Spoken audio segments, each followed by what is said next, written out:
భక్తివన్న ప్రేక్షకులకి శుభోదయం 10/12/2024 స్వస్తి శ్రీ చాంద్రమానం క్రోధినామ సంవత్సరం దక్షిణాయనం హేమంతరతో మార్గశిర మాసం శుక్లపక్ష దశమి మంగళవారం దశమి రాత్రి 1:04 వరకు నక్షత్రం ఉత్తరాభాద్ర నక్షత్రం ఉదయం 11:42 వరకు వర్జ్యం రాత్రి 10:52 నుండి 12:21 వరకు దుర్ముహూర్తాలు ఉదయం 8:34 నుండి 9:18 వరకు రాత్రి 10:34 నుండి 11:26 వరకు దుర్ముహూర్తాలు ఉన్నాయి. సూర్యోదయం 6:23, సూర్యాస్తమయం 5:22. అమృత గడియలు ఉదయం 7:13 నుండి 8:42 వరకు.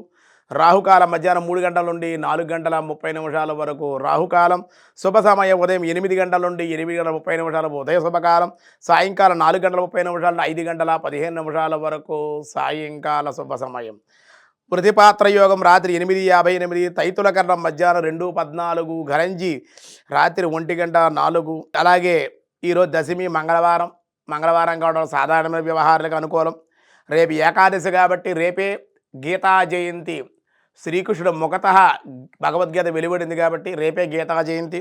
దేవాలయాల్లో అలా గోష్ఠిగా చక్కగా మీరు ఆడవాళ్ళందరూ మహిళలు అందరూ కూడా గోష్ఠిగా చక్కగా గీతాపారాయణ చేసుకొని విశ్రశ్రేయస్సుని కోరుతూ అన్ని విధాలుగా అనుకూలంగా ఉంటుంది.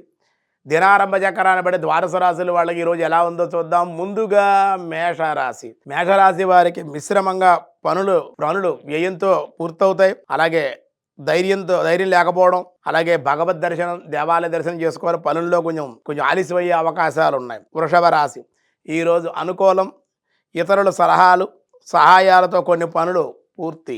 మిథున రాశి మిశ్రమం, ఏ పని పూర్తి కావు, విచారం శ్రమ అధికంగా ఉండే అవకాశం. కర్కాటక రాశి అధిక శ్రమ, ఖర్చులు, ప్రయాణాలు, వాహనాల వల్ల ఇబ్బంది, దేవాలయ దర్శనాలు మీకు మేలు చేసే అవకాశం ఉంది. కర్కాటక రాశి అధిక ఖర్చు, ప్రయాణాలు, వాహనాల వల్ల ఇబ్బంది, దైవ దర్శనం మంచిది. సింహరాశి నూతనమైన వస్తువులు కొనుగోలు, లాభము, ఉన్నత స్థితి, లాభాలు ఉన్నాయి. అలాగే కన్యారాశి బంధుమిత్రులతో విందులు, వినోదాలు, ఆర్థికంగా పనులు ఉండేటువంటి అవకాశం, ఆర్థిక సమస్యలు కొంచెం ఉండే అవకాశాలు అయితే ఉన్నాయి. తులారాశి స్త్రీ సౌఖ్యం, శుభ ప్రయాణాలు, అనుకూలము, శుభవార్తల వినుట. వృశ్చిక రాశి అన్నింటా లాభము, సంఘంలో గౌరవము, వ్యాపార లాభాలు. ధనస్సు రాశి కుటుంబంలో విందులు, విలాసాలు, వృత్తి ఉద్యోగ లాభాలు. మకర రాశి పనులన్నీ పూర్తి, కుటుంబ జీవన లాభం, ఆనందం ఉండే అవకాశం. కుంభరాశి ఆదాయమునకు లోటైతే ఉండదు, సమస్యల నుండి బయటపడే అవకాశం.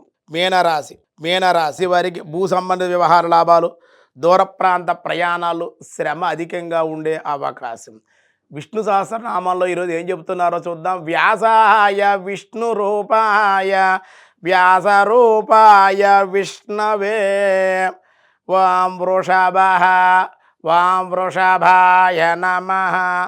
వృష అనగా ధర్మమును వర్తింపజేయువాడు, భక్తుల కోరికలను వర్షింపజేయువాడు, భక్త పారిజాతము భగవానుడు కనుక ఆయన వృషభము అంటే ధర్మము అని కూడా అర్థం ఉంది. కాబట్టి ధర్మమును వర్షింపజేసేటువంటి వాడు, భక్తుల కోరికలు వర్షింపజేసేటువంటి వాడు, భక్త జనాశ్రయ పరిపాలకుడు పరమాత్మ కాబట్టి ఆయన్ని వృషభ అన్నారు. మిగతా విషయాలు రేపు చూద్దాం. ఈరోజు స్వస్తి.